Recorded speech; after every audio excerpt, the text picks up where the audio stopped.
Hi there history fans, and welcome back to another reaction video where we try to learn something new and to spread history on YouTube. Okay, so today we have the video called "The Name Who Didn't Shoot Hitler in 1918." So during the First World War. So there were a lot of instances where Hitler could have died during the First World War, as far as I know, and also the July 20 plot during the Second World War. And there were a lot of instances where Hitler could have died and, of course, changed the history of not only Europe but the whole world. But I never dived deeper into that topic or those different topics. So I'm quite interested to see what they have to say. This is actually the first video that I am covering from Simple History. I know their channel, it's great. And yeah, let's just jump into the topic. I will, of course, give additional information, things that maybe I know about.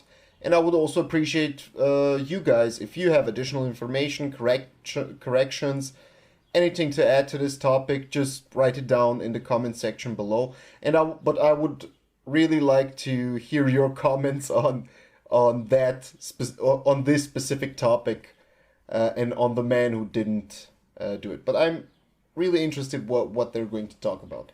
Okay, if you want to join our community, just hit the subscribe button and the notification bell if you want to have a kind of a daily dose of history, and if you want to be part of our community.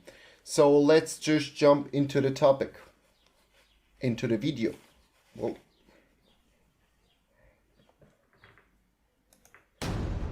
This video is brought to you by Raid Shadow Legends, now for PC and Mac.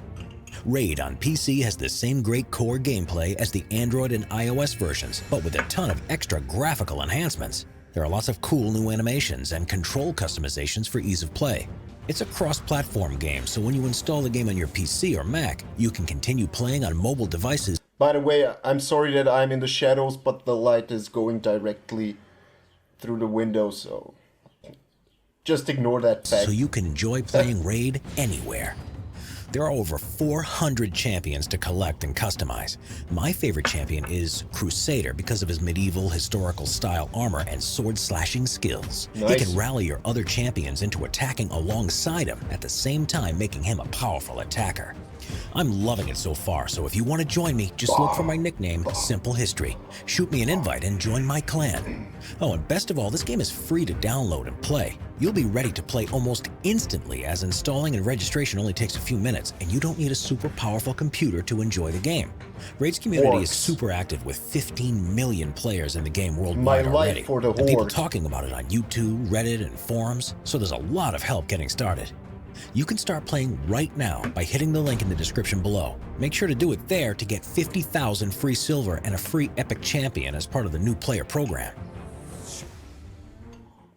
When a British soldier spared Hitler's life. World War I. In September of 1938, the British Prime Minister Neville Chamberlain traveled to meet with Adolf Hitler for discussions at his private mountain retreat, Berghof, in the Bavarian Alps near Berchtesgaden. It was hoped they would prevent Europe's then seemingly inevitable descent into war. Whilst he was there, he noticed a painting by Fortunino. Okay, just a little bit of time frame. September 1938. So it was after the Anschluss, so the annexation of Austria, and the Munich Agreement was actually in September of 1938. So regarding the Sudetenland in Czechoslovakia.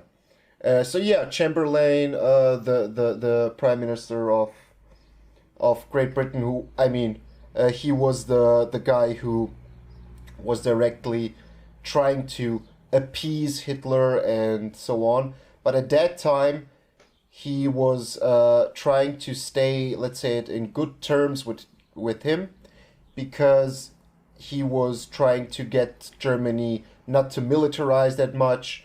It was signed in the Versailles Treaty and so on. But yeah, okay, the picture. Montagna, an Italian artist famous for his portrayals of World War I.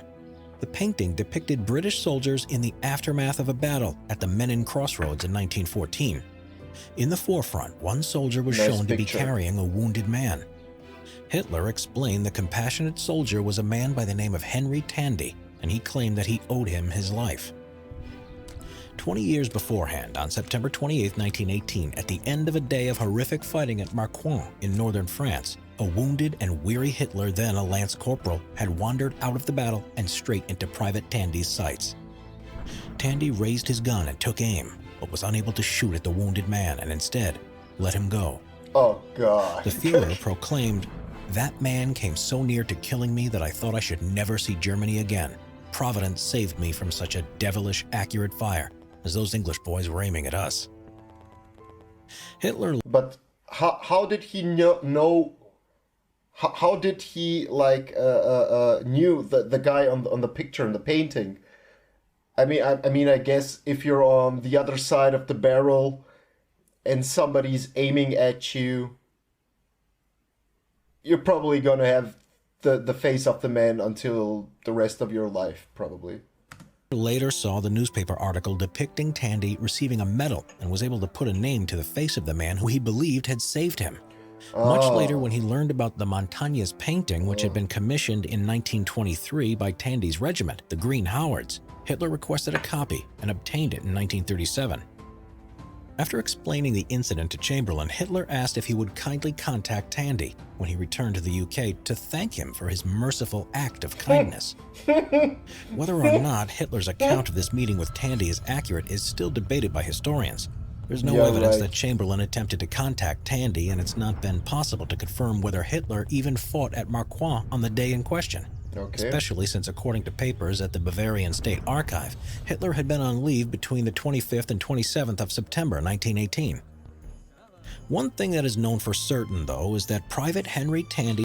And something else, the First World War and the trench warfare, you always need, and especially when they attacked or defended, when action was happening, you always need to take into account that it was a horrific scene and that everybody was covered in mud, like scars and blood, everything. And the question is, like, how visible were the faces of each other? And yeah, how could they recognize each other? I mean... He was a real British soldier. In fact, he was the most decorated British private in World War I, and he led a life well worth remembering regardless of the veracity of the Hitler incident. Dr. David Johnson, Tandy's biographer, said about Hitler's claim, if he was going to have his life spared by a British soldier, who better than a famous war hero who had won a Victoria Cross and a Distinguished Conduct Medal in a matter of weeks? With his godlike self-perception, the story added to Hitler's own myth that he had been spared for something greater, that he was somehow chosen. His story embellished his reputation nicely. Tandy was... Yeah, when you look at, like dictators from every shape and form throughout history and also some today, they always have that vision of themselves. They always want to depict themselves as, godlike, I was the chosen one. It was a sign of God when that happened or that didn't happen. So, of course, that was also a good propaganda or myth if it didn't happen, if he just made it up. But it was a good propaganda tool for Hitler to use it. He was born in 1891 in Warwickshire, in the German public, the son of a former soldier. German public. He enlisted in the army himself in August 1910 when he joined up with the Green Howards Regiment. He spent the next few years serving in Guernsey and South Africa, meaning that he already had extensive experience as a soldier by the time World War I broke out in 1914. He fought at several of the most infamous battles of the Great War, including Ypres, the Somme, and Passchendaele. Ypres. The most distinguished part of Tandy's wartime career came in the latter half of 1918, where over the course of just a few weeks he performed multiple acts of gallantry that were deemed worthy of medals. Just for the people who aren't from Belgium, an interesting fact about Belgium. I was in Belgium, I think a year ago or something like that, and they really have a great commemoration of the fallen of the First World War. They're like, they have also German cemeteries for fallen German soldiers and also for British soldiers and so on. And I was really shocked because most of the time we talk about the Second World War and we always forget about, I mean, not always, but a lot of times we forget about the First World War because the Second World War had more casualties and everything, and it was, of course, more horrific. But in Belgium, I thought like they were more orientated on the First World War and the remembrance of the First World War. It was very strange and very interesting. If you're from Belgium and if you're watching this, please give your input in the comment section. I would really like to hear from you.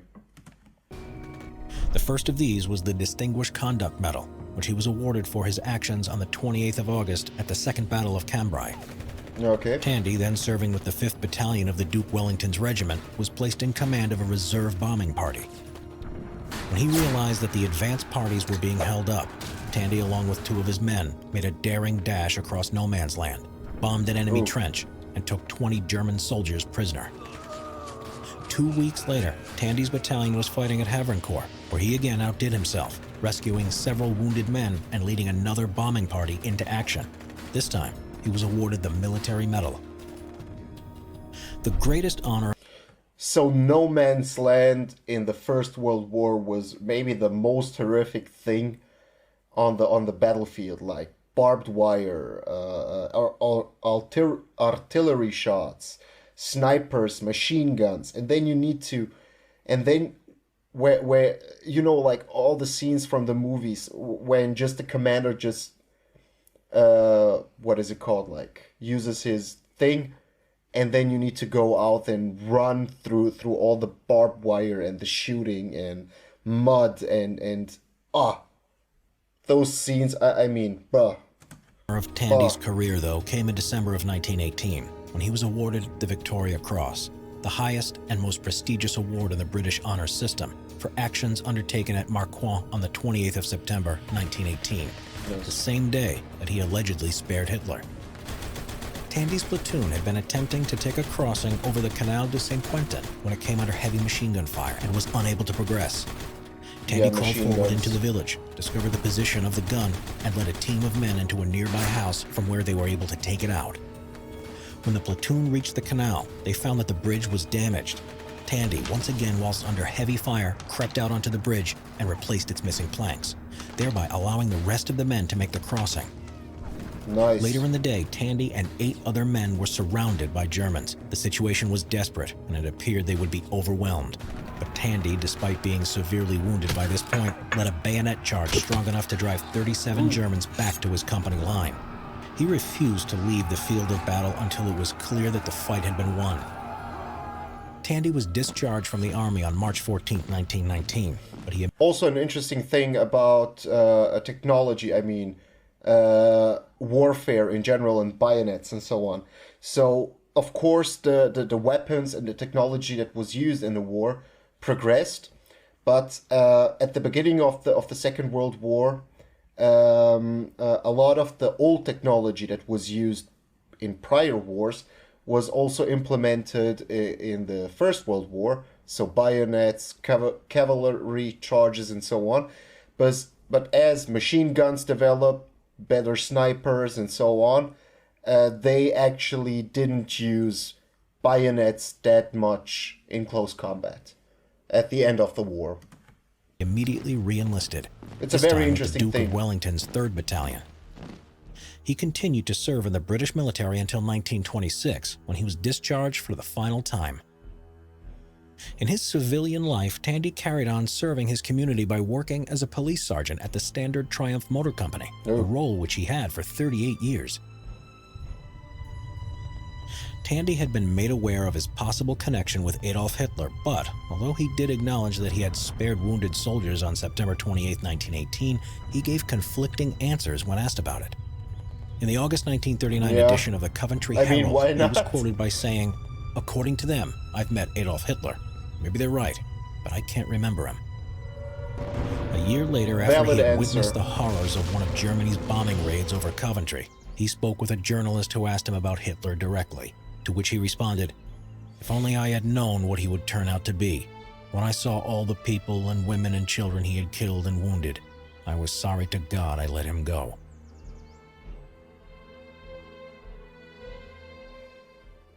Yeah, I mean, okay.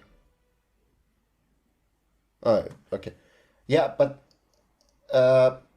let's look at it through another lens. Like, as I said, you're in the First World War, trench warfare, mud everywhere, blood everywhere, you know, like chaos. And you're attacking, they're attacking, whatever.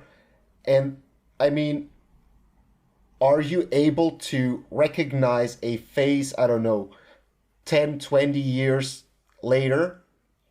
That's always the question. So, or maybe he didn't want to acknowledge that he let him go. Maybe it would have consequences for him, maybe societal consequences or whatever. But I think his answer was pretty okay with saying, I really don't remember, and that it's possible. So yeah, very interesting. Look up the July 20 plot, which was a plot with Operation Valkyrie. It's a very interesting plot where German, I don't know if they're officers or generals or what their exact rank was, but where they tried to assassinate him, Mr. H, like in, I think it was 1944. It's a very interesting operation, but not that known throughout the world. Okay, as always, comments, corrections, whatever, please let me know in the comment section below, because we're all here to learn something new. It was very interesting, and I will definitely cover simple history more in the future. Also, suggestions for the video or for future videos, put them down in the comment section below. And yeah, until next time, see ya.